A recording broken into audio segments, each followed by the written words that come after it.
Bon, aujourd'hui les gars, c'est 4 animés de romance et j'espère qu'ils vont vous plaire. Bon, en plus, il y en a 3 qui sont assez récents et en plus, ils sont vraiment pas mal. Bref, comme d'habitude, on va éviter de faire une introduction trop longue et celle-ci finie, c'est parti pour les 4 animés de romance à voir absolument.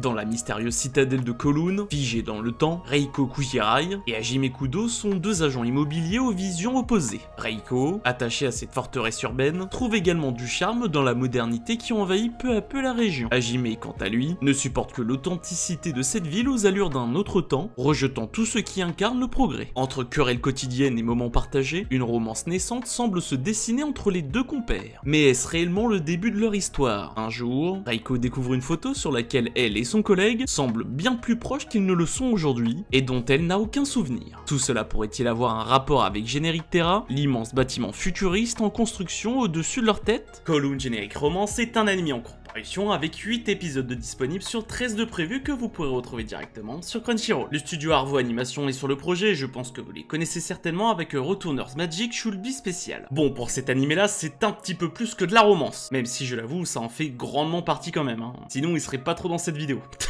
Mais franchement, c'est plutôt pas mal d'avoir lié la romance et d'autres choses. Ça rend l'anime 2 fois plus intéressant et en plus il est bien animé et les personnages sont plutôt sympas. Du coup, si vous savez pas trop quoi regarder ou que vous l'avez toujours pas vu, n'hésitez pas et foncez. L'amour entre un homme et une femme ou encore l'amour entre frères et sœurs, ce qui est le plus défendu est bien souvent ce qui est le plus inébranlable. Les deux fils et les 5 filles de la famille Hyunji resplendissent comme des pierres précieuses, chacun doté d'une intelligence sans pareil et d'une beauté inégalable. Ajoutez à cela le pedigree de leur richissime père et comment ne pas parler d'eux. Ballotté depuis son plus jeune âge par les multiples caprices de ses adorables sœurs, Arata, le fils aîné, aime sa famille plus que tout au monde, malgré les taquineries auxquelles il est confronté quotidiennement. Si rien ne semble pouvoir entraver cet amour inconditionnel, une importante révélation s'apprête toutefois à chambouler son monde. À l'occasion du 15e anniversaire de la plus jeune sœur de la fratrie, leur père décide de lever le voile sur un secret caché depuis bien longtemps concernant les frères et sœurs Hyunji. Depuis le début, ils n'ont jamais eu de lien de sang. Dès lors, Arata ne pourra plus jamais regarder ses sœurs comme avant. The Hyunji Family Children est un animé en cours de parution avec 8 épisodes disponibles sur 12 de prévus que vous pourrez retrouver directement sur Crunchyroll. Le studio d'animation Dogakobo est sur le projet, je pense que vous les connaissez certainement avec Oshinoko ou encore Plastic Memory. Bon, alors c'est vrai qu'au début sur le synopsis tu te dis wesh,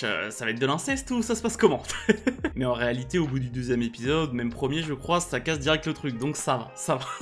Après, pour pas mentir, j'avais certains a priori, mais au final ils se sont envolés et l'animé est vraiment sympa et je l'ai regardé d'une traite. Du moins, les épisodes disponibles. Franchement, l'histoire est sympa, les personnages aussi, du coup j'étais obligé de vous le présenter. Donc n'hésitez pas et foncez. J'en profite pour faire une petite pause dans cette vidéo pour vous inviter à vous abonner, activer la cloche pour rester averti des prochaines sorties vidéo, à commenter et liker, ça aide à développer la chaîne. Yu Natsume et Imari Nuzaka, inséparables depuis l'enfance, ont toujours partagé une passion commune pour les fleurs et la promesse d'une amitié indéfectible. Aujourd'hui au lycée, ils sont tous deux membres du club de jardinage, où ils mènent une vie paisible et pleine de complicité. Mais tout bascule lorsque le premier amour de Yu réapparaît dans sa vie, éveillant chez Imari des sentiments qu'elle n'avait jamais osé exprimer. Entre l'amitié et l'amour, Imari devra trouver la force de briser les chaînes de la friendzone et de révéler ce qu'elle ressent vraiment envers son meilleur ami. Leur lien résistera-t-il à cette nouvelle épreuve? Can a Boy Girl Friendship Survive est un anime en cours de parution avec 8 épisodes disponibles sur 12 de prévus que vous pourrez retrouver encore une fois sur Crunchyroll. Le studio d'animation JC Staff est sur le projet, je pense que j'ai vraiment pas besoin de les présenter, mais dans le doute, ils ont quand même travaillé sur Danmachi et plein d'autres choses. Alors cet animé là, les gars, j'ai commencé à le regarder et j'ai pas pu m'arrêter. Franchement, l'animation est quali, les personnages sont attachants et en plus, c'est plutôt sympa de découvrir certaines choses. Après, je peux pas trop vous en dire parce que bah sinon, ça sert à rien que je vous présente les animés.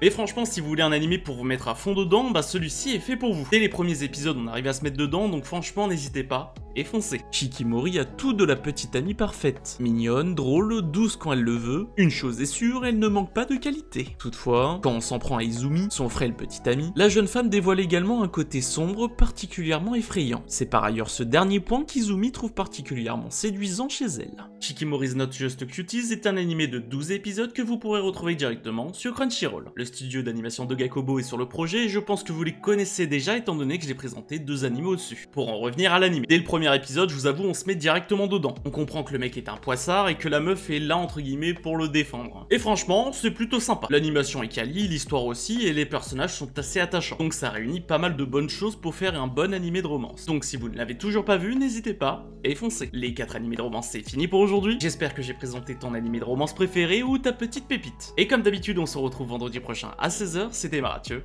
Ciao ciao.